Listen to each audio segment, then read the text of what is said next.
you help us to bring all of our thoughts under subjection to your Spirit today, and let you deal with our hearts for your purpose and for your glory. In Jesus' name, amen.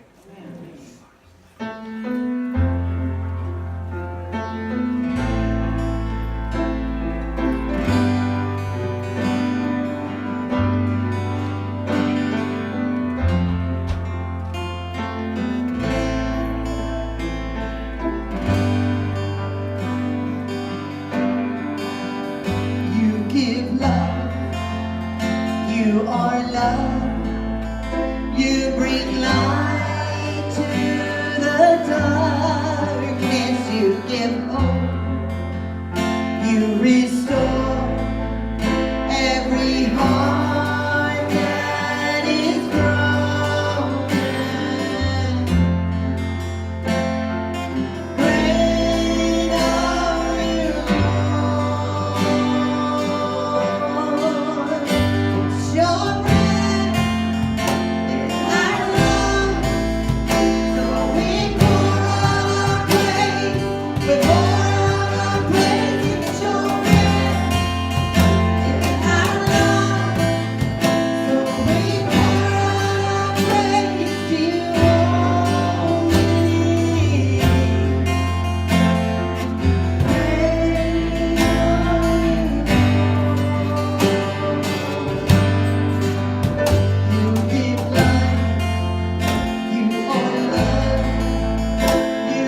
praising Jesus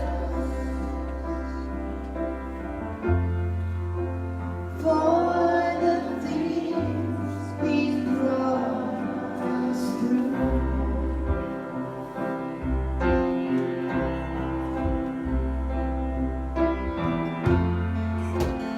I don't have the words to tell you how I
to you.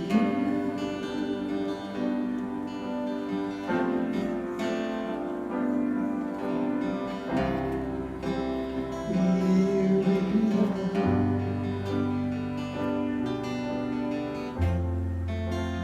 praising Jesus for the things He's brought us through. Let's do that one more time. Here we are.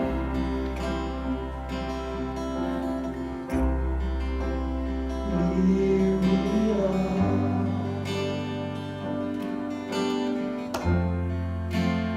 in your presence, lifting holy hands to you. Oh.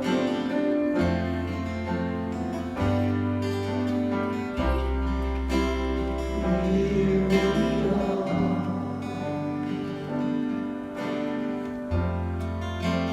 praising Jesus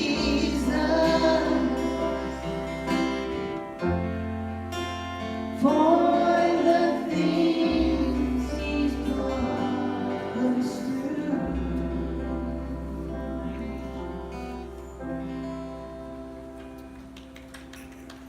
Just lift up your heart to the Lord today. Thank Him for what He has done in your life. What He's brought you through, what He's bringing you through. Thank you, God. Thank you for all. I trust in you. I trust in your grace and your mercy. Thank you. Thank you for the power of God.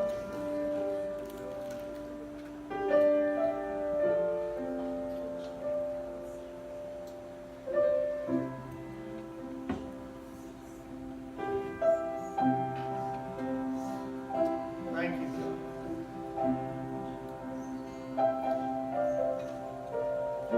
Ushers, come, we'll receive the offering today.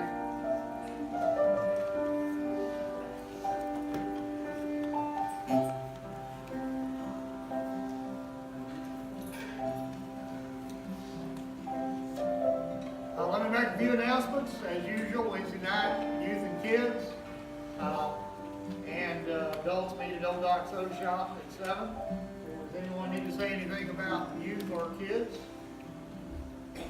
VBS is coming up soon, and quicker than you think. So we're planning for that. There are sign-up sheets on the table in the entryway.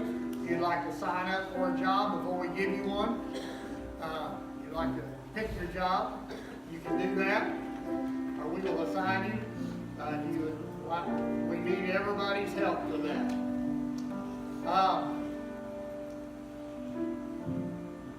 Also, today we will not have the Life Plans meeting at 5. We have several people who normally come, not going to be able to be here, so we'll just postpone that and do that at a different time. So that will not be this afternoon. We have youth have a fundraiser for youth camp, right? We were supposed to have it yesterday, but it was canceled due to weather. So our next one is the 20th, and it's going to be the same thing down at the rodeo play day. Okay. We'll have They more will to be come. doing different things for youth camp to raise funds, and if you would like to give toward that, that's great as well. All right, come on, guys, let's worship God as you give today. Remember all those missionaries that we support, help on a monthly basis.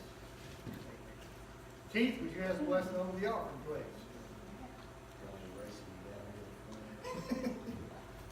Lord, thank you for this day, Lord, thank you for this church, Lord. Thank you for your salvation and the things that you provide for us, Lord. I pray that you would bless the gift of the giver and bless this church and things that is in this community. Be with those that are making decisions in their lives, direct their lives for the future. In your name, I pray. Amen. Amen.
true.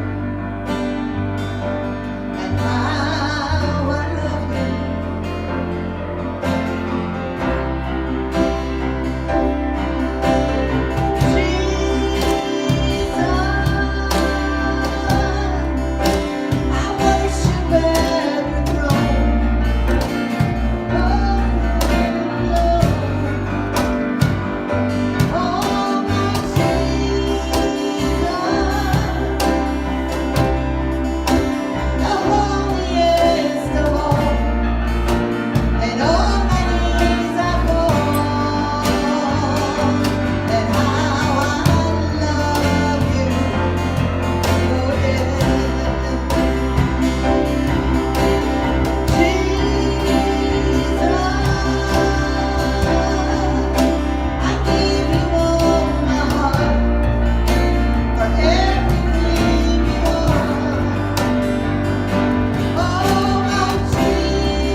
Your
so busy with life.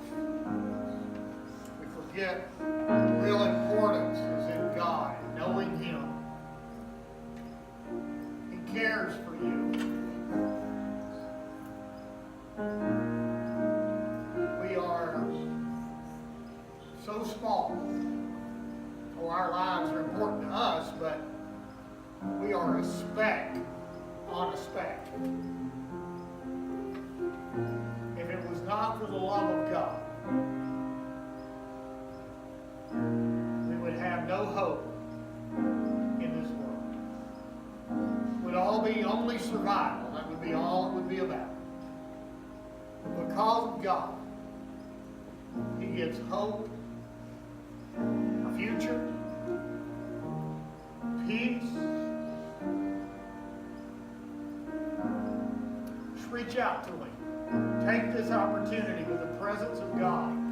Most of these songs that the team has sung today have been about being in the presence of God. I started off talking about being in the presence of God. Don't walk away from this empty today. There's no reason for you to go away from this empty. God loves you, has a plan for you, and He wants to bless your life and those that are connected to you. So while they sing again, just open your heart. If you want to lift your hands, if you want to, whatever you want to do to feel connected to God, just accept the blessing of His presence today. And realize that your connection with Him is the most valuable thing that you possess in this world. Let Him encourage you, strengthen you, build you up.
You deserve the glory and the honor. Lord, we lift our hands in worship as we worship you alone. You deserve the glory and the honor. Lord, we lift our hands in worship as we worship you alone. For you are great, you do miracles so great. There is no one else like you. There is no one else like you. For you are great, you do miracles so great. There is no one else like you.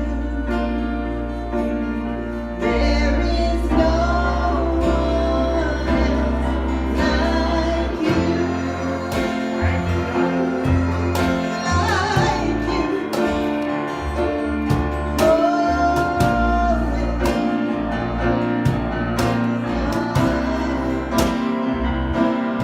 You deserve the glory and the honor. Lord, we lift our hands in worship as we worship you alone. You deserve the glory and the honor. Lord, we lift our hands in worship, yes, as we worship you alone. For you are great, you do miracles so great. There is no one else like you. There is no one else like you. For you are great, you do miracles so great. There is no one else like you. There is no one else like you.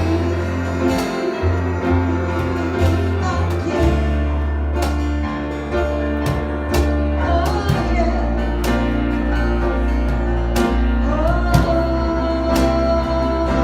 For you are great, you do miracles so great. There is no one else like you. There is no one else like you. For you are great, you do miracles so great. There is no one else like you. There is no one else like you. Thank you, God, for the power of your Spirit. Thank you for your presence in our hearts and lives today. Thank you for what you're doing in our minds, in our hearts. Help us to be open to you, to be responsive to your Spirit, your presence. Thank you for the gift you've given us.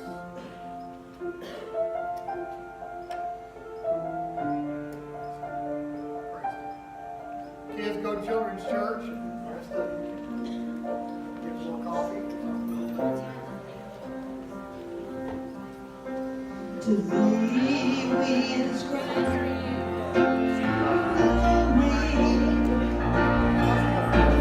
To thee we ascribe honor. To thee we ascribe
Going to be reading from Luke chapter 15.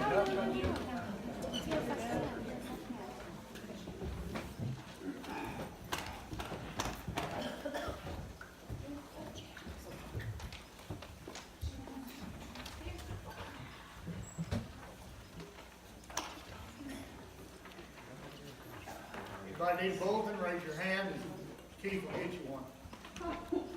Poor Keith. Poor Keith. You don't even know, they pick on me all the time. Some people you gotta pick on them or they think you don't like them. You know? He's a shut up Keith, don't report. Luke chapter 15, we're going to start reading at verse 22. I'll give you a little background on this. It's half the story, but it's the half that I want to deal with today. Most of you have heard the story of the prodigal son. Boy gets to a certain age and he decides that he don't want to wait till daddy dies to get his money. He wants to get it now. So he goes to his dad and says, I want what I got coming to me. And his dad gives it to him. He takes his share. And the Bible is very clear in saying, or the story is very clear in saying that he spent it on riotous living. He spent it on prostitutes. He spent it on a life of what we might call extravagance, and everything blew it, his money, on all kinds of stuff. And he finds himself not just broke, but desperately broke. He finds himself in a situation where he is caring for pigs. Now, if you're a Jewish boy, you don't want to be taking care of pigs. And he is at the point of desperation where he is hungry to the point of looking at the hog feed as being good. He wanted that, he would eat that. That's how desperate he got. He went from being the son of a pretty well-off farmer, apparently, to being busted beyond broke. Desperate. Caring for pigs, feeding pigs, and eating with them, eating their slop. Bad enough being with them, having to eat with them, it's a whole different deal. So one day he came to himself and he said to himself, my dad's hired hands have it better than I do. I'm going to go back to my father and ask him just to make me a hired hand. Pretty good sense to come to your senses. It would have been better if he hadn't done this in the first place, but we all make mistakes, right? Anybody else ever made a mistake? He comes back, and I love the story where it says his father saw him coming a great ways off. That implies to me that the father was looking for him to come back, wondering what had happened to his son. You know, no text, no emails, no phone calls. Hadn't heard from this boy, didn't know what had happened to him. Probably didn't realize the desperate situation the boy was in at this point. The boy comes back. When he comes back, he does just what he thought to himself he would do. He tells his father, I'm not worthy to be your son. I have spent all that you gave me on terrible stuff. So all I want is make me a hired hand. I'll live out in the quarters with a hired hand. I'll eat what they eat. I'll do the work they do. Just let me have a place here. I'm not asking you. I'm not worthy to be called your son anymore. Just hire me as an employee. And that's where we pick up the story. And it starts with the word but. But his father didn't go for that. Isn't this great, the mercy of God? Man. In my life, I've done some pretty big things against God. I like to think about the good stuff I've done for the Lord. I like to think about His calling and, you know, the stories I tell you all about stuff. I don't like to think about the bad stuff. But God in His mercy, like this father, This father wouldn't hear him. Oh, no, you're my son. He wouldn't just put him back as a hired servant. He brought him back. He'd spent all that he had coming to him. And it was probably a pretty good share. He'd spent it all, wasted it. Comes crawling back, but the father wouldn't hear of him being a servant. He said to the servants, quick! He didn't think about this long. It's an emotional time. And if you're a parent of grown kids, you know your reaction, emotional. You're happy for your kids. I used to think, man, when my kids get grown, oh yeah, when they get grown, you really got stuff to think about them. Bring the finest robe in the house and put it on him.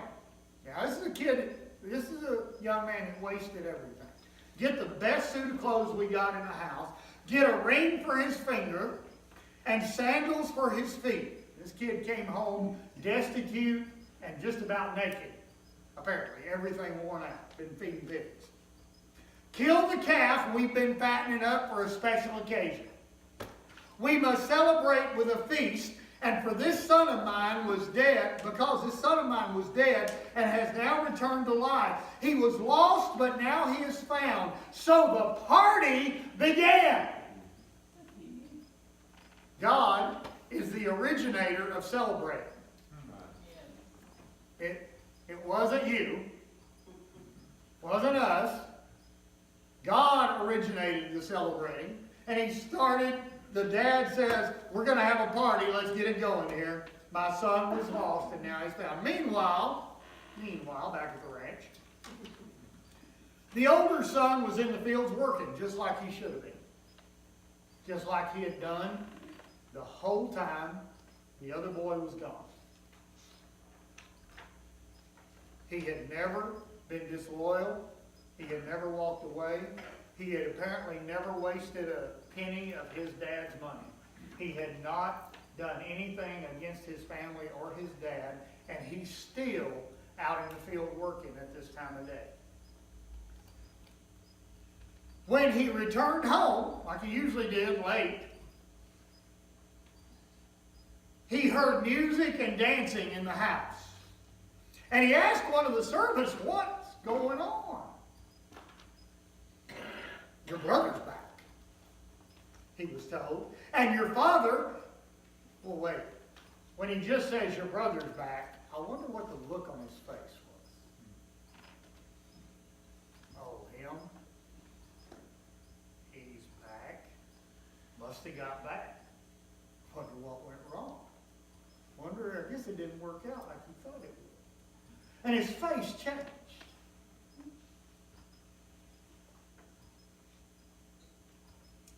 So they killed the fatted calf, the one we've been keeping for a special occasion. We are celebrating because of his safe return.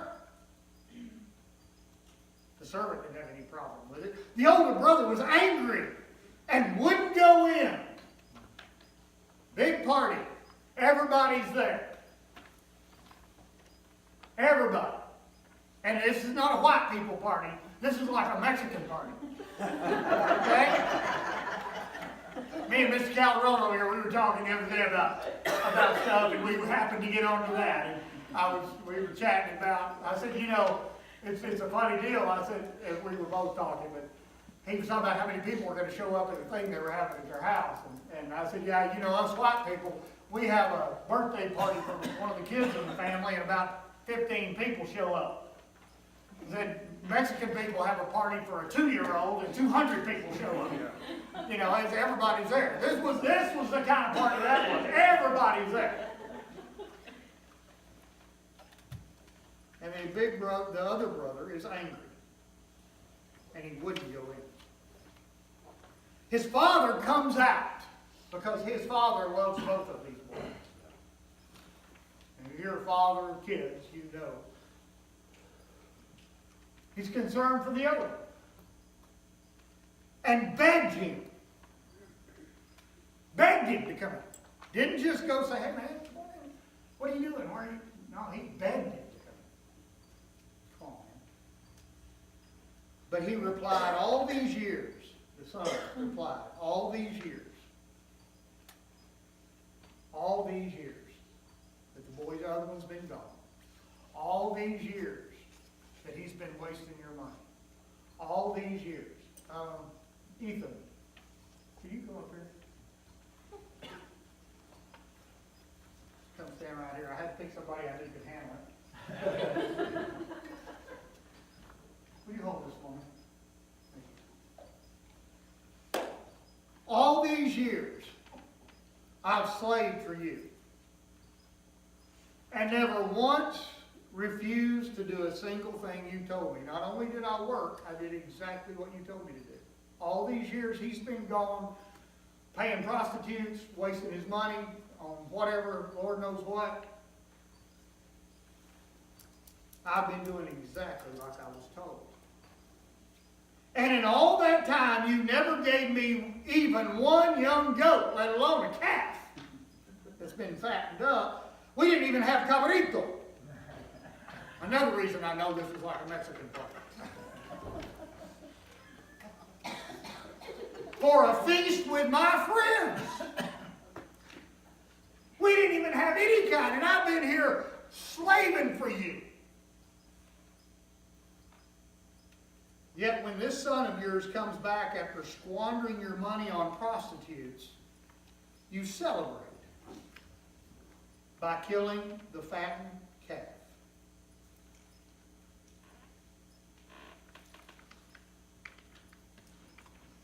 Wow. Can you relate to this in any way? Do you understand what it's like as a child when a parent is mistreated by one of your siblings? And it kind of gets you because you're not that sibling? You resent it? This story, we don't even know exactly how it ends. But we know that this son that became angry had a resentment.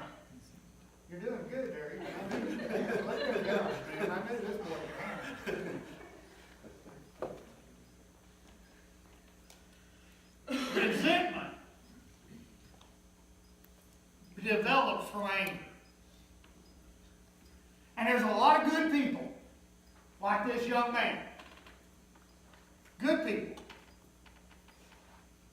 who carry resentment or jealousy with them throughout their entire life. Good people. This guy was not the one paying prostitutes. This guy was not the one wasting money.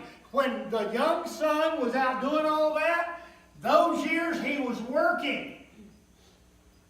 But on this day, when this event happens, when brother comes home, he becomes angry. And he takes on resentment. Now you go ahead and hold that in any position you need to hold it to keep holding it, okay? You can change positions, you can change arms, you can do whatever you got to do. And make it a little heavier, it's got a piece of wood. No, I already had that in there. That's black. Good Christian people who would never do any of the things the other brother did carry resentment and jealousy through their life. Amen. And it is as waiting and distracting as this would be. Now, Ethan's doing a good job. I knew he would. I know this boy is strong.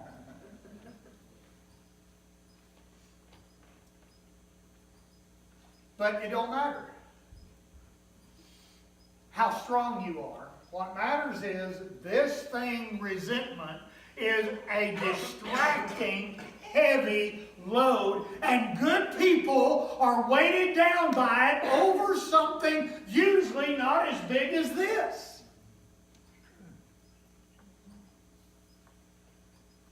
It could be your sibling. It could be your parents. It could be someone who hurt you. It could be that you were molested as a child. It could be that you were abused. It could be that your parents didn't treat you like they treated one of the other siblings. I used to, before I had kids, I'd hear people say, oh, I treat all my kids the same, and I never thought much about it until I had kids. If you treat all your kids the same, you're not doing it right. Because your kids don't all need the same treatment. I had one that I had to bust his butt just about every day. And the other one that I pretty much just growled at him, and he at least acted like he wasn't doing it anymore. He was the one that was in drama, too, in high school, so that might have been him. You don't treat them the same. You can't. They have different needs. They have different feelings. And if you treat them all the same, you're going to mess up. You're going to mess up anyway, because none of us are perfect parents. But some people, your parents have been gone a long time, and you're carrying something that is this heavy and this distracting. And it makes life pretty tough. I mean, could you hold this for me, too? Because you have other things to do besides just this. Go ahead. Give it your best shot. You have other things to do, and then you have stuff coming at you. And you have people leaning on you. And you have the weight of the whole world sometimes can be on you, and you carry this deal, this jealousy, this resentment, that gets heavier and heavier the longer you hold it. And folks, some people have gotten so used to it. Some good people have gotten so used to it that they've forgotten it's there.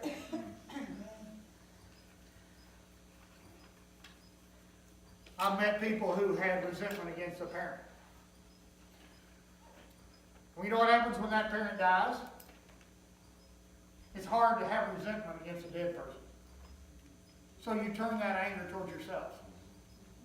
And you think, well, what they did to me must have been because I was bad. And resentment becomes frustrating. That jealousy becomes aggravating. What's the matter? It's about half full. They become very anxious because this resentment is always there. And they might not even be able to explain it, but they have this thing. You know, it can cause... There are all kinds of injustices in the world. You know, I was the only boy out of 5 kids. So, 2 of my sisters constantly used, well, he's the only boy, he gets special treatment. And I did. Thank you, Jesus. I probably did. I was my dad's only son. I probably did. But how long is this good boy, this good one? See, I don't know what happened because it doesn't say that he said, okay, Dad, let's go into the party. I changed my mind. It doesn't tell us that part.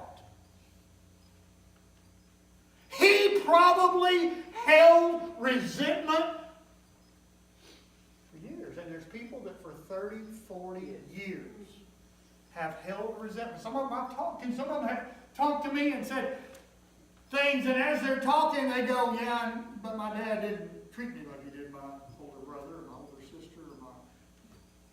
And it's not just parents, it could be anybody. It could be something that happened on a job. It could be something that happened at a church. If you've been in ministry very long, you've had somebody talk bad about you. And I know preachers who carry resentment over that and feel that anger, and it builds up, and it's behind everything they talk about and everything they say. Resentment can come from 1,000 different hurt feelings, and there are things that people do to hurt your feelings. And sometimes they don't even mean to. Because, see, some people don't even realize the load you're already carrying, and then they add something to it. Don't let go. Do you want the cup, Dixie? I'll take it back. They don't realize that little thing you did added to it. Oh, that's really nice. Hand done. Hand done. I didn't do it. They don't realize it, so you get mad at them, but really you're not mad at them, and I'm not a psychologist at all. But I have seen many good Christian people who would not pay a prostitute, who would not go out and have these raving parties, who would not do all kinds of weird stuff, who would not sin against and hurt other people, who are carrying a load they can't bear.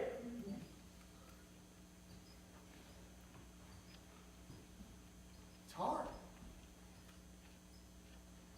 It can be over the fact that your parents got a divorce and you don't understand why. Whoa. No, sorry. No, no help. No, no help. No, no help.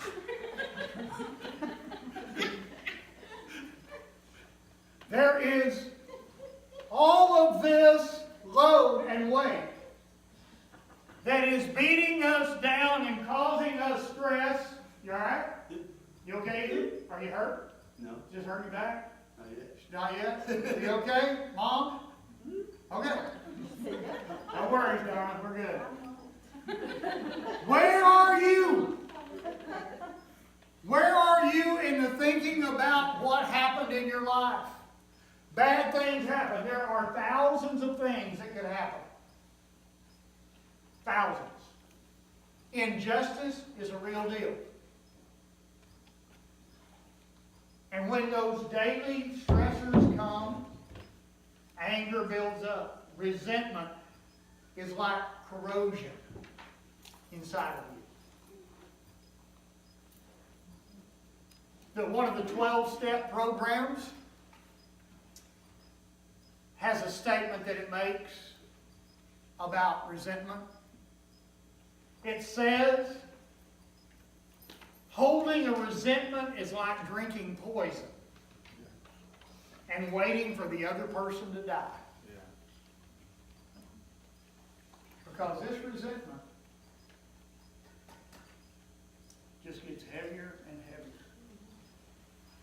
I want you to think about it. Because this good man, not the bad one, was holding on to the fact that he'd been good in the other man. Now, the relief of this, is that better? A lot better. Really? Okay. There you go. And see, a lot of times we will lay it down for a moment. We will say, I want to put that aside. We'll pray about it. We'll talk about it. When it comes back, that thing is right back on us. It's true. So if you're carrying it, what are you going to do about it? See, we don't know what happened to this young man. I would like to think that he laid it down. Is that better? Better? All right. You don't have to work out today, will you? No, thank goodness. That's better. I hope he laid it down. I hope he walked away. I hope he let it go. But the story don't imply that. In fact, the story ended with the father explaining, this is my son that was lost, and now he's found. He was dead, and now he's alive again. But no response from the other.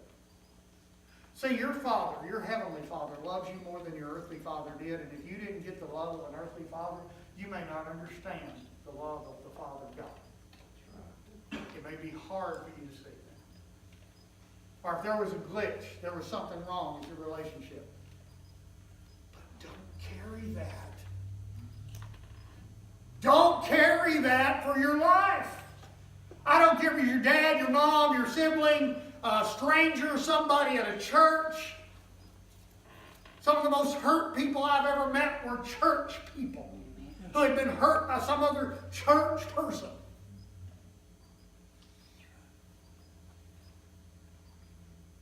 And they carried that until it stressed everything about them. I don't know if you could tell, but I could tell that he was getting a little stressed there, right? Shaking a little. A little bit, yeah. Yeah, it's okay. He's stout. He can handle it. You don't make this guy mad, because if you ever get him to the point of mad, Oh, yeah. he is uncontrollable. We go back a long time. Yeah. Never make him mad. And even at that, see, the strength you have is not important. This is going to wear on you and corrode inside of you and affect every relationship you have and everything you do and everything you do for God if you don't deal with it. So you can hold it. Whoops, that piece fell out. Can't do that. Or you can decide you're going to let it go. And it's kind of up to you.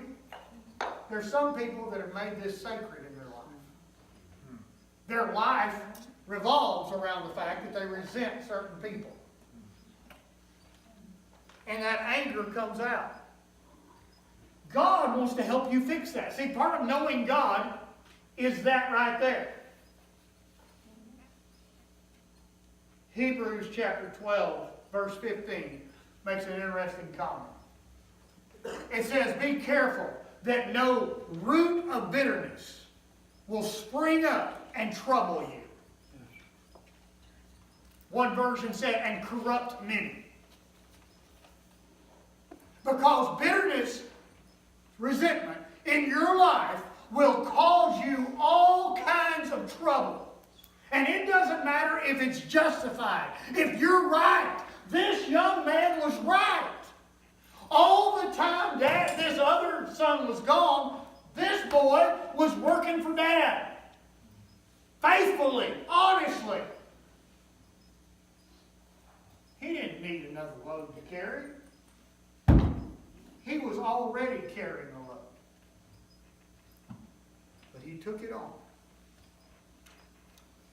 Thank you, Ethan. Give Ethan a hand. Most of y'all couldn't have done that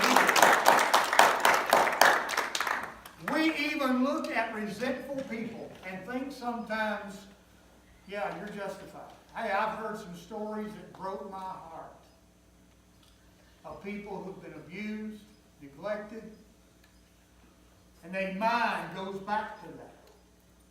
How somebody treated them, what happened in their childhood, things that went wrong that should not have gone wrong, things that should not happen to anyone. And letting go of that, I'm fixing to tell you the points of letting go. And I want you might want to write these down, but you probably just remember because they're really simple. If you realize that you're carrying resentment or jealousy or bitterness in your heart towards someone, and it might be so many years old that you think, oh, no, I'm good now. Don't lie to yourself. Be honest. And the first thing is, be honest to the point that you can write that name down. Write it down somewhere. You don't have to write it down right now, but sometime in some point, write that name down. I don't care if it's your brother, your mother, I don't care who it is, write that name down. The next thing is as much as you can, as much as you can bear, write down why you're resentful. What they did to you. And you can be as detailed as you want to be. It's going to be private with you and God, but write it down. Get it out there. Look at it in printed form. See what it looks like in the real world, besides just going around in your head all the time. Because, see, that's the thing about resentment. That's why it's so heavy. It's because every time you try to do something, or you try to go somewhere new, or do something different, and some people are always looking for that different because they are trying to escape that, but every time they do, that resentment pops right back up. Can't get away from it. So write it out. And if it's more than one person, write it out. Maybe it's a group of people, write it out.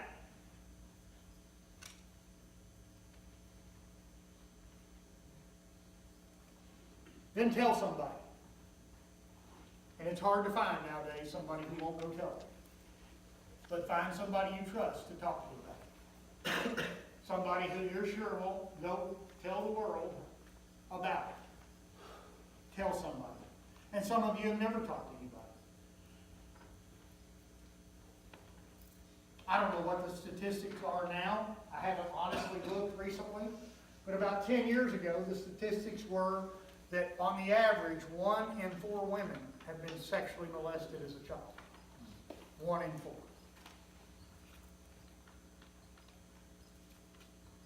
A lot of them push it out of their mind and try to forget it until they're in their 30s or 40s, and it pops. It keeps popping back up, never goes away. And that resentment connected to that is devastating. Talk to somebody. Talk to somebody you trust. Talk to somebody you have confidence in. Talk to a psychologist. Talk to somebody about the deal. But you know what they know? It's funny that even psychiatrists and psychologists and therapists who don't believe in God tell you to do this next thing. Forgive them. Let it go. Forgive them. Admit they were wrong. It doesn't take away the fact that they were wrong. See, forgiveness doesn't say you weren't wrong. Forgiveness doesn't say you didn't do something you shouldn't have done. Forgiveness goes ahead and admits they did wrong to you. If they had not done wrong to you, you wouldn't need to forgive them. The wrong doesn't go away, but forgiveness sets you free. Amen. There is a reason why the Bible says, forgive others or I can't forgive you. Because you can't let go of that. You're just carrying it. Who wants to hold the block the next time? Who wants to carry the... And some of you got the block really situated. See, I didn't give Ethan the time to prepare for this. He could have brought a backpack and held that block up over his back, and it might have been easier. Some of you got your resentment packaged up real neatly. And you've got it you carry it in a way that most people can't even tell you're carrying it. I exercise quite a bit, and back when Wes and I and his cop buddies went on a hike up in the Davis Mountains, before we went, I started about 3 or 4 months before we went. Instead of just running on treadmill, I started running with my backpack. Backpack's not that heavy. My day pack's only about 17 pounds or so. Not much. Oh, it makes a difference. And you get that overnight pack that's about 29 pounds and run with that. It makes a difference. Some of us have carried that load of resentment that weighs way more than that through life. And we can't get above the frustration, and we can't get above the stressors, and we can't get above that feeling of hurt.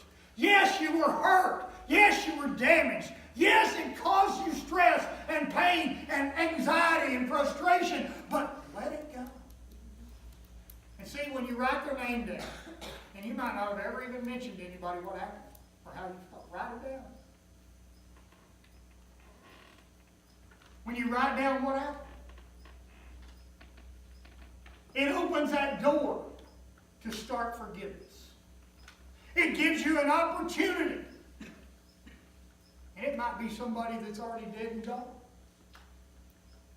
It might be somebody that you think, oh, no, but it's there. When you write that down and begin to let that go, and you say, God, I forgive him, God can set you free. And you can put the load down and walk away. And it becomes the freedom then. There's not many people in the world who haven't been hurt to some degree. There are not many people you can find who have not been put down or hurt in some way.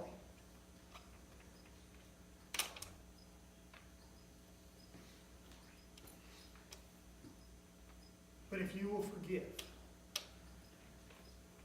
Now, on rare occasions, and I say rare because I don't recommend it, on rare occasions, you may need to go to that person and talk to them and tell them. Not every time, because sometimes the person you have resentment toward doesn't even know it. Oh, they feel a feeling. The elephant's in the room. They know something's not right with y'all, but they don't know what it is. You do. If you think that that needs to happen and you need to go to them and say, hey, for 5 years, for 10 years, for 20 years, I've been holding this against you because this happened when we were kids. And I want you to know that I've let go of that now and I forgive you. And I don't know what the reaction will be. Sometimes it might not be what you wanted. That's why I say that's between you and God if you do that or not. But if God speaks to you to do that, and that's part of your healing process, then do it. But what I am telling you to do is forgive. See, the Father sees this perfectly. In verse 31, his Father said to him, look, dear son, you've always stayed by me, and everything I have is yours. Do you realize everything the Father has is yours? Good. You don't have a reason to be frustrated. You don't have a reason to be resentful. I know they hurt you, but Big Daddy's in charge of this deal. God the Father's the one that has everything. It's not brother's money. It's not mama's money. It's not the other kids. It's not anybody else's. It's God's. We had to celebrate this happy day. For your brother was dead and has come back to life. He was lost, and now he is found. Let's pray. Father, I thank you. Because you not only call us to follow you, but you want to heal us. And God, we pray all the time for people that have been hurt physically or that are going through a disease or an ailment. But God, I pray today for those who have been hurt emotionally and as a result have carried resentment, anger, jealousy, bitterness, and have let that weight hold them down and hold them back. Some of them hate themselves because they can't quit being resentful toward others. Help them to see the light of your love. Help them to see how much you love them and how much you love the one who hurt them.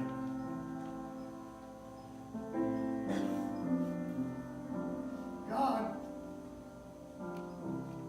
there are so many things in this world that are hurtful to us. There are so many injustices in this world.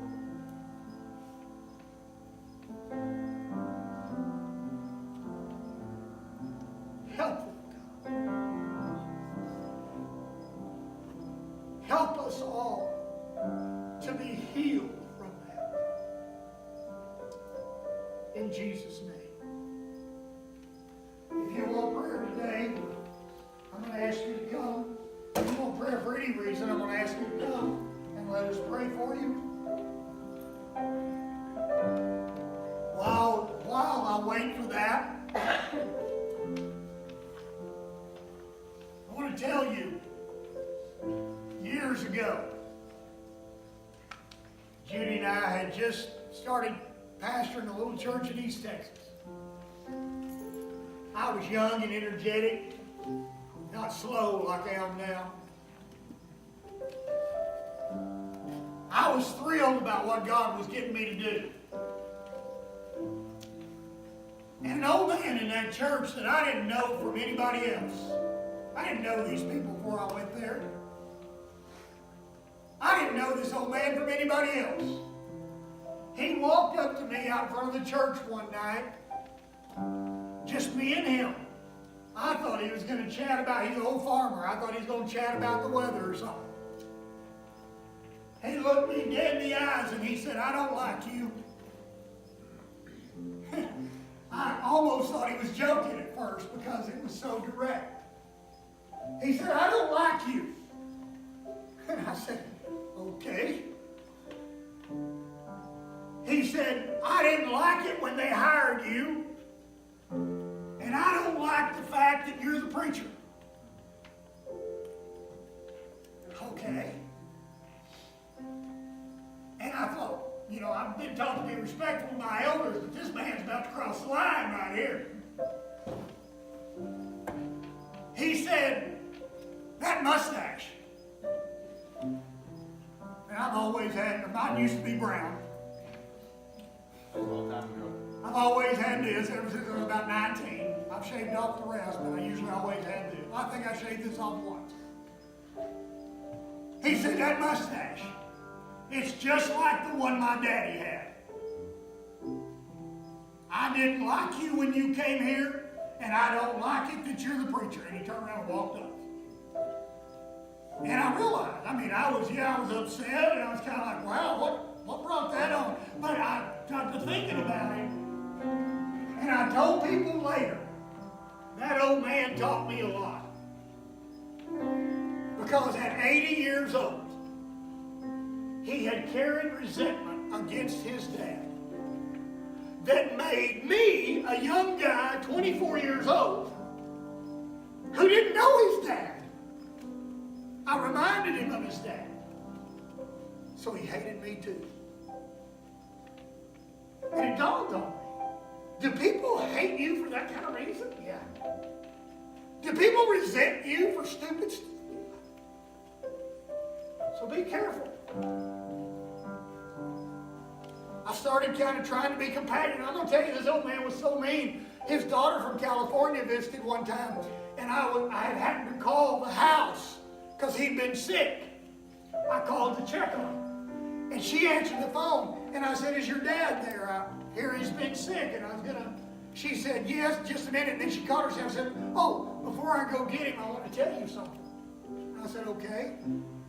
She said, I want to apologize to you for the way my dad treats you. And I said, oh, kind of caught me off guard. I said, oh, not necessary. She said, oh, no, it is necessary.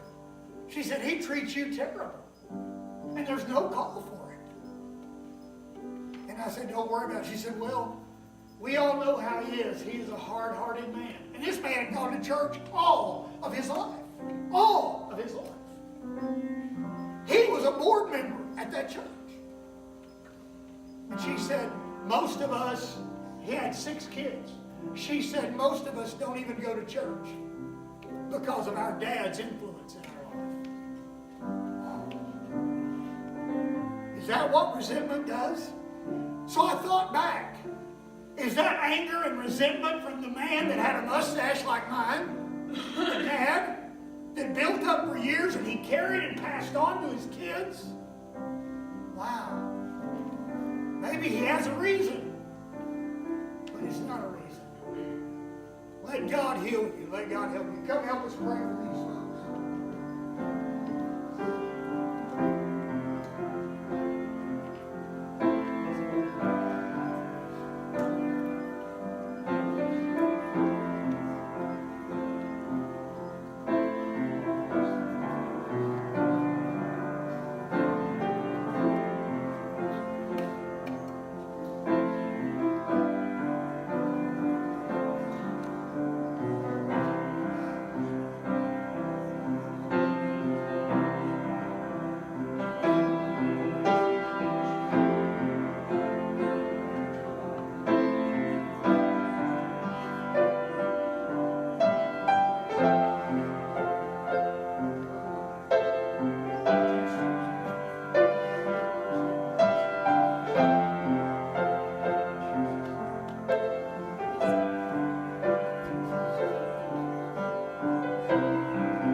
Doesn't feel good, but the groceries.